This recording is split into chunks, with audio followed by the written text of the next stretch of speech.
Bihar police sub inspector 2019 की मुख्य परीक्षा में सिर्फ 25 दिन के आसपास समय बचे हुए। तो इन 25 दिनों में किस टॉपिक के ऊपर कौन सा प्रमुख टॉपिक है, इम्पॉर्टेंट टॉपिक है, उन टॉपिकों पर फोकस ज़्यादा करें। तो इन 25 दिनों में आपकी स्ट्रैटेजी क्या होनी चाहिए, इस वीडियो में हम लोग बात करेंगे। साथ में यहाँ पर जो भी आपके और भी प्रेशर है, उन प्रेशर के ऊपर भी बात करेंगे। एग्ज़ाम से, मुख्य परीक्षा से जो पहले होते हैं, उन सभी चीज़ों के ऊपर इस वीडियो में हम लोग आज बात करेंगे। इस वीडियो को स्पॉन्सर किया अनअकैडमी, इंडिया का लार्जेस्ट लर्निंग प्लेटफॉर्म है, जहां पर आप सब्सक्रिप्शन लेते हैं, इसके बेनिफिट आपको मिल जाते हैं। 60 से 90 दिनों का क्रैश कोर्स है, प्लिम्स, बीपीएससी प्लिम्स के लिए, सब इंस्पेक्टर के लिए और साथ में इन्फोर्समेंट सब इंस्पेक्टर के लिए 1 ईयर फाउंडेशन कोर्स है। 25 टॉप एडुकेटर्स हैं, 1000 प्लस लाइव क्लासेस चलते हैं और साथ में 20,000 प्लस एमसीक्यूज है और 20 फुल लेंथ क्लासेस भी है। जो बैचेज अवेलेबल है हिंदी और अंग्रेज़ी दोनों लैंग्वेज में आपको बैचेज अवेलेबल है। जो अभी बैचेज चल रहे हैं, ये बैचेज चल रहे हैं, इसका सब्सक्रिप्शन लेना बहुत ही आसान है। इसका लिंक डिस्क्रिप्शन बॉक्स में दे रखा है। सभी लिंक्स प्रैक्टिस सेट के भी, क्यूज़ के भी डिस्क्रिप्शन बॉक्स में लिंक दे रखा है, वहाँ पर जाकर ले सकते हैं। तो यहाँ पर आपको सिंपली अनअकैडमी के लिंक डिस्क्रिप्शन बॉक्स में, वहाँ पर आने के बाद बीपीएससी पर क्लिक करना। क्लिक करने के बाद आपको गेट सब्सक्रिप्शन का लिंक आएंगे, उसे क्लिक करने के बाद यहाँ पर आपको कुछ सब्सक्रिप्शन फ़ी है, जो चार्जेज है। आपको यदि 12 मंथ के लेते हैं तो 7,920 रुपये लगेंगे। यदि आप इस कोड के इस्तेमाल करते हैं तो 10% आपको डिस्काउंट मिल जाता है। यदि आप 1 मंथ के लेते हो तो 1 मंथ का जो चार्ज है 1,600 रुपया। इस पर भी आप educate academic 10 refer code use करते हैं तो इसमें भी आपको 10% डिस्काउंट मिल जाते हैं। 3 मंथ के लिए 4,000 है और 6 मंथ के लिए 7,200 है। तो सभी लिंक डिस्क्रिप्शन बॉक्स में उपलब्ध है, वहाँ पर जाकर इस ऐप को डाउनलोड करने के लिए, क्लासेस के लिए, स्पेशल क्लासेस के लिए, प्रैक्टिस सेट के लिए, क्यूज़ के लिए, सबके लिंक डिस्क्रिप्शन बॉक्स में दे रखा है। तो आप उस लिंक पर क्लिक करके अनअकैडमी के ऑफिशियल ऐप पर जा सकते हैं। अब आते हैं आज के इम्पॉर्टेंट वीडियो पर। तो इस वीडियो को शुरू से अंत तक देखते रहें, सारी जानकारी 25 दिन के स्ट्रेटजी आपको पता चल जाएंगे। तो चलिए इस वीडियो को शुरू करते हैं।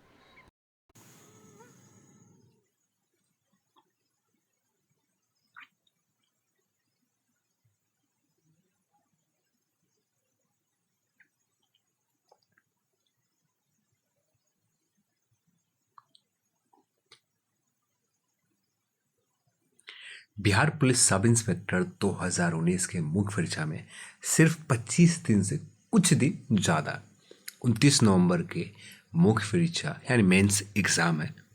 मेंस एग्ज़ाम के रहते हुए भी यहाँ पर बहुत ज़्यादा मेंटल प्रेशर है। अब मेंटल प्रेशर किस तरह के? फर्स्ट प्रेशर जो है रूमर्स। अपनी रणनीति में इन चीज़ों के ऊपर भी ख्याल रखना बहुत ज़रूरी होता है। सिर्फ सिलेबस के ऊपर ही देखना ज़रूरी नहीं है, जितना अपने मेंटल स्ट्रेस को कम करना ज़रूरी है।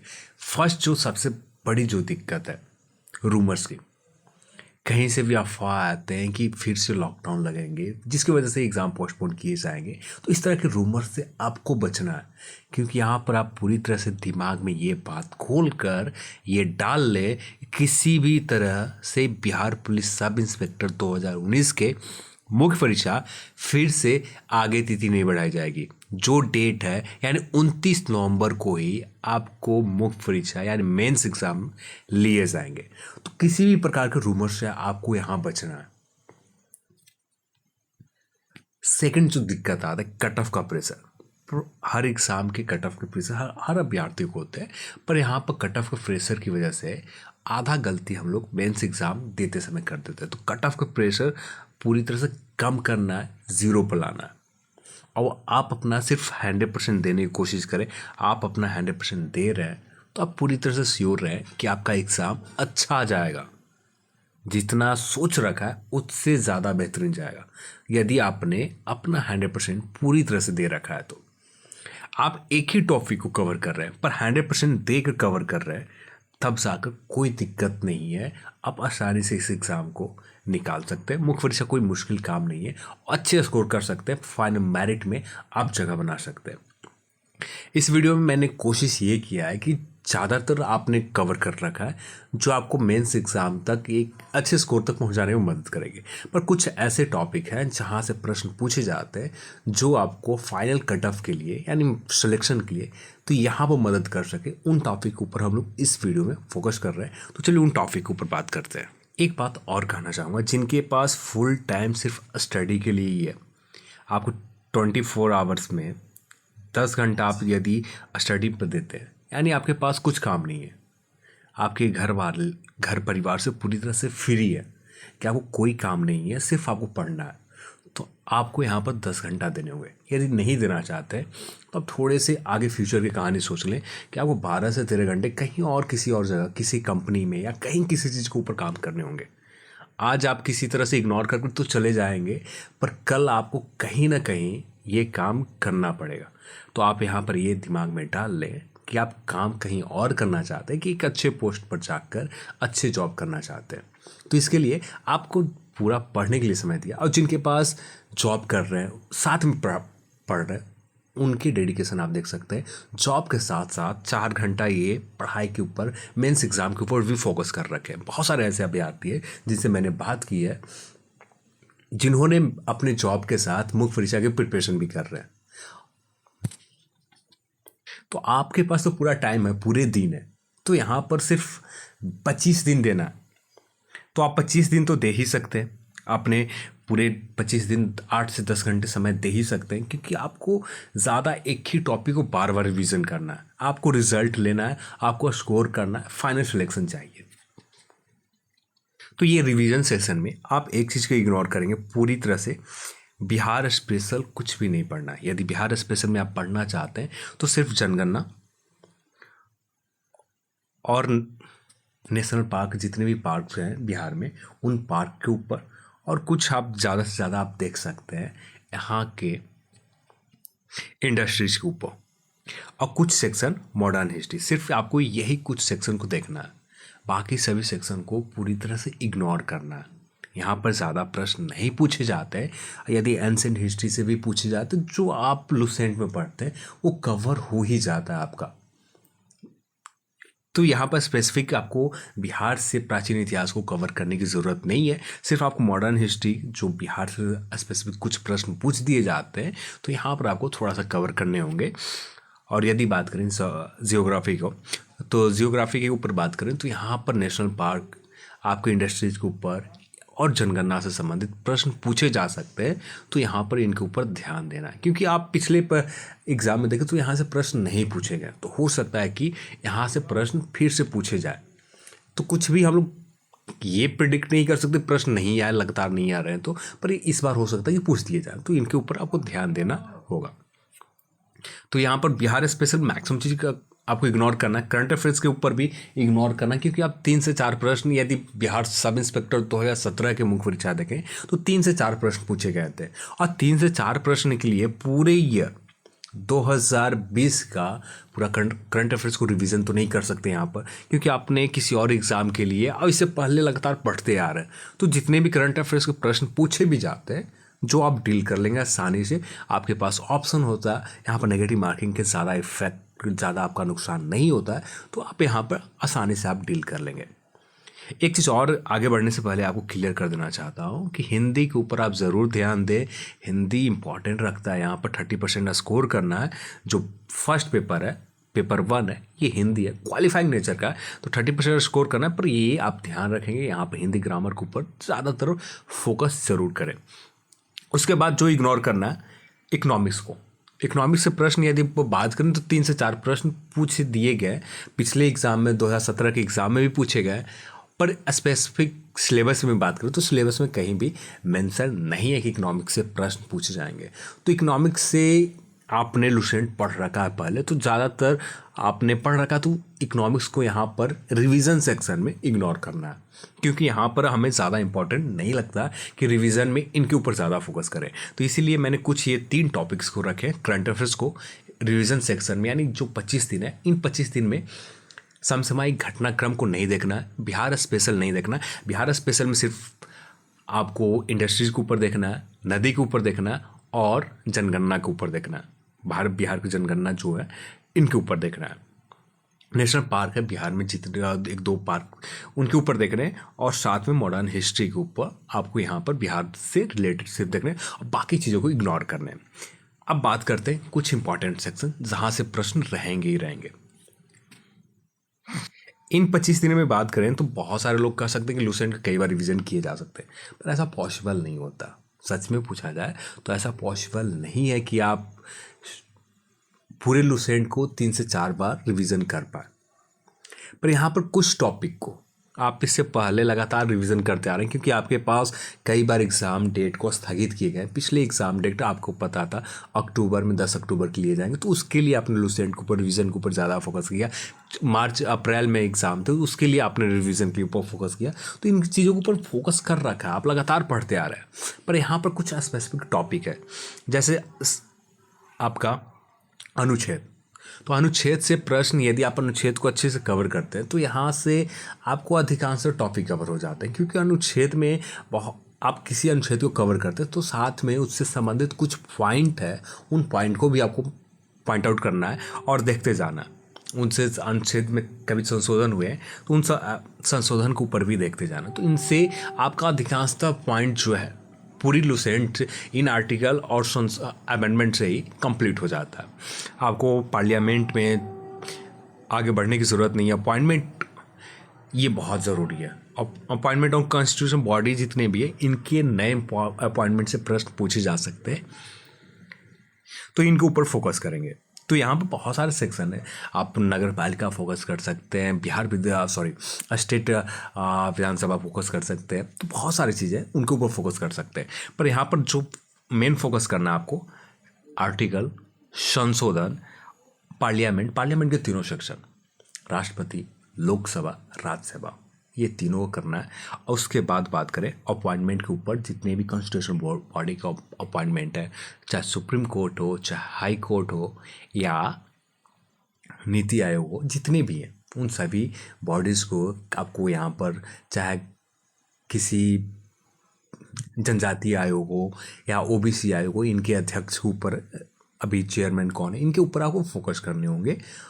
तो यहाँ से प्रश्न बनते हैं, यहाँ से प्रश्न पूछते हैं, तो जो आपको किसी भी एसपीडी बुक में नए अपॉइंटमेंट के ऊपर आपको मिल जाएंगे, यहाँ से प्रश्न पूछे जा सकते हैं।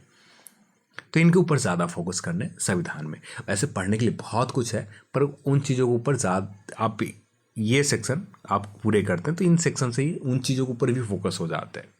तो ज़्यादा यहाँ पर ध्यान नहीं देना, पर इन टॉपिक के ऊपर ध्यान देते तो सारे टॉपिक ऑल राउंड रिवीजन हो जाते हैं।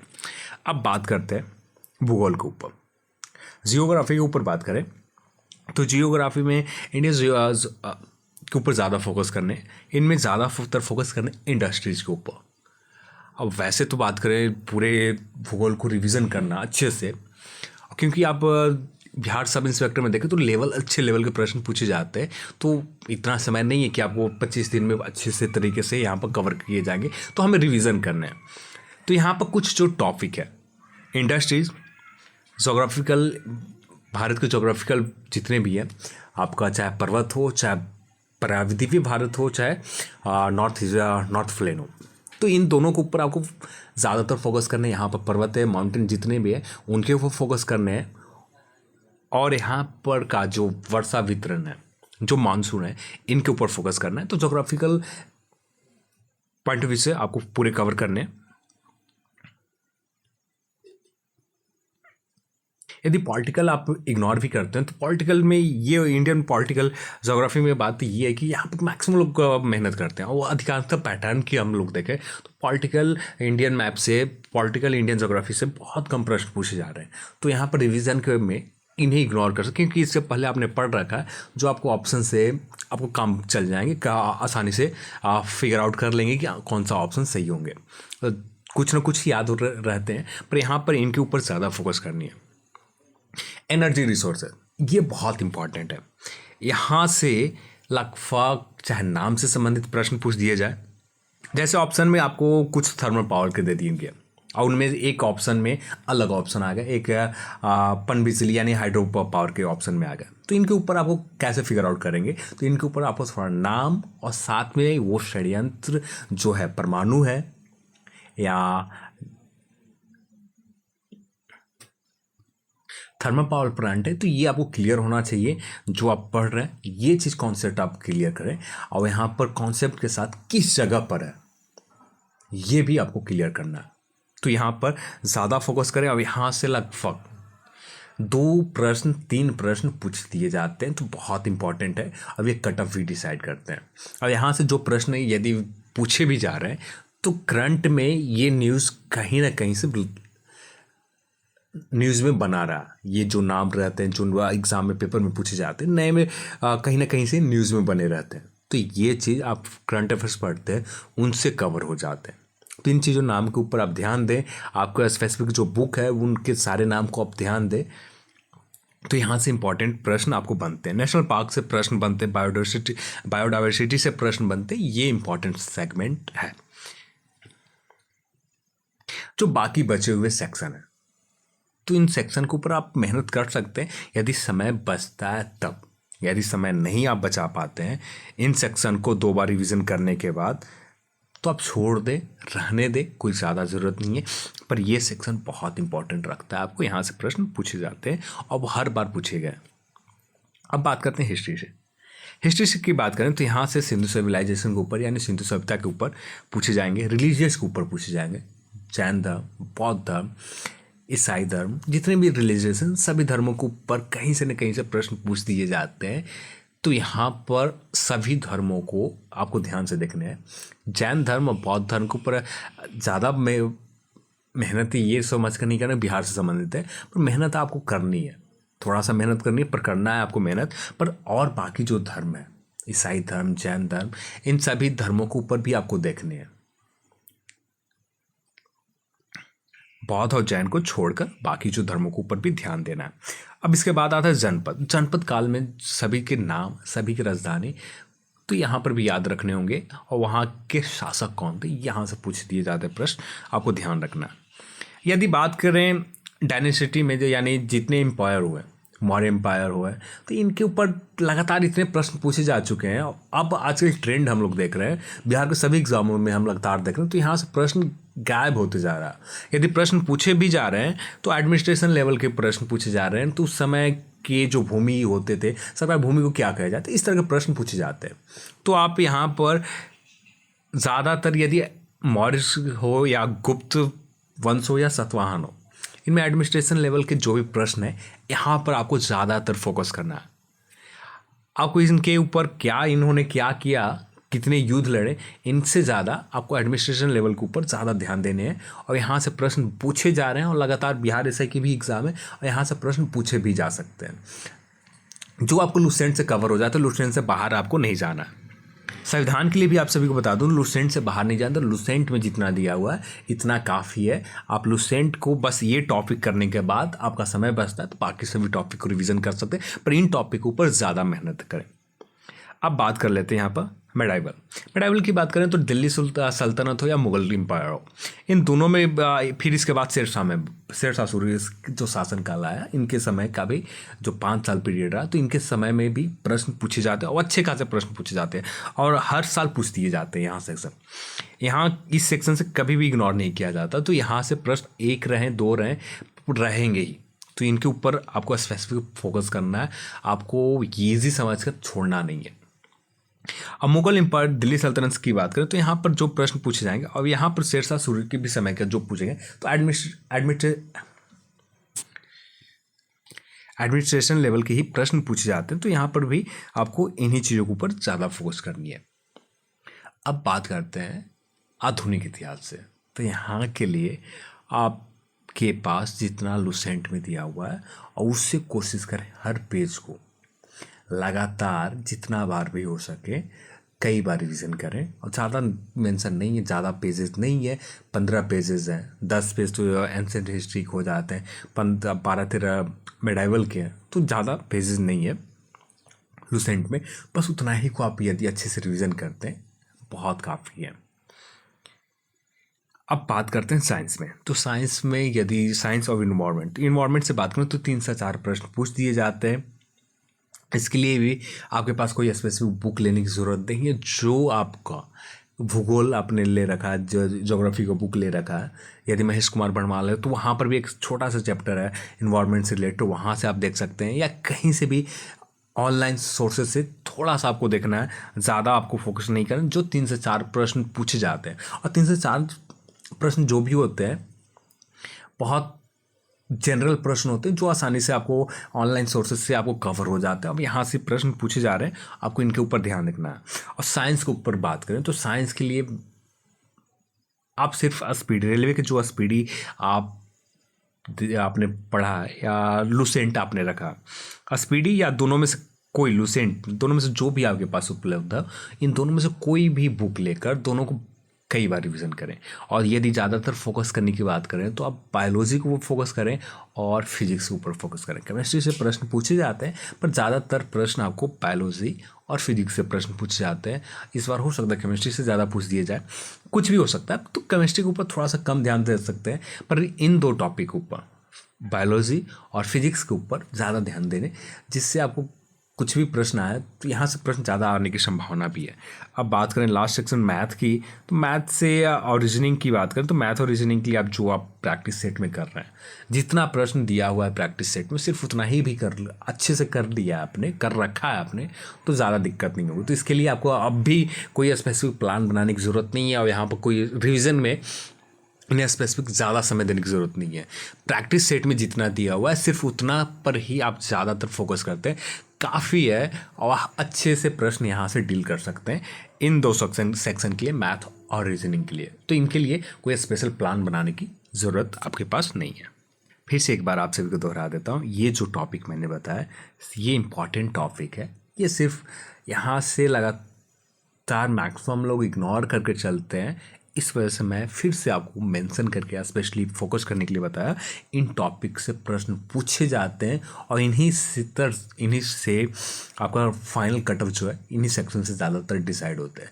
जो जनरल प्रश्न है उनके ऊपर सब लोग फोकस करते हैं, पर इन सेक्शन के ऊपर बहुत कम लोग फोकस करते हैं। जैसे मौर्य काल के ऊपर इतने बार लोग पढ़ते हैं तो खुद हर स्टोरी को लाइन बाय लाइन बता देते हैं। पर यदि बात करें सातवाहन के ऊपर, तो सातवाहन के ऊपर सब लोग इग्नोर करके चलते हैं, पर यहाँ से प्रश्न पूछे जा रहे हैं लगातार।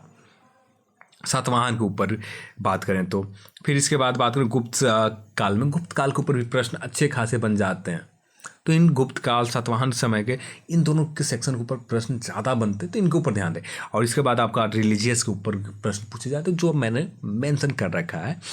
सिंधु सिविलाइजेशन के ऊपर यदि प्रश्न आते भी हैं, तो जो भी टॉपिक मैंने यहाँ पर मेंशन किया बहुत ज़्यादा इंपॉर्टेंट टॉपिक है, और यहाँ से एक टॉपिक से 3 से 4 प्रश्न पूछ दिए जाते हैं। जैसे आप यहाँ पर इंडस्ट्रीज़ के ऊपर देखें तो इंडस्ट्री से लगभग 2 से 3 प्रश्न आ जाते हैं। यदि एनर्जी रिसोर्सेज के ऊपर देखें तो यहाँ से 3 प्रश्न के आसपास पूछ दिए जाते हैं। सिर्फ जगह से संबंधित पूछे जा सकते हैं, ये थर्मल पावर है या न्यूक्लियर पावर है, ऑप्शन आपको दे दिए गए, इनमें से आपको सेलेक्ट करना है, या मिलाने के लिए ऑप्शन दे दिए गए तो मिलान में करना।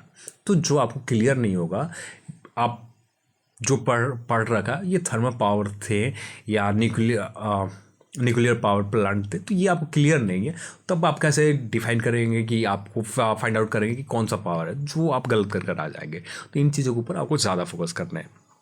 तो ये रहा आपका ऑप्शन, जो ट्रेंड चल रहा है इसी आधार पर मैंने ये बताया आप सभी को। अब ये वीडियो कैसा लगा आप हमें कमेंट सेक्शन में बता सकते हैं। इस वीडियो को देखने के लिए आप सभी को बहुत बहुत धन्यवाद। जय हिंद, जय भारत।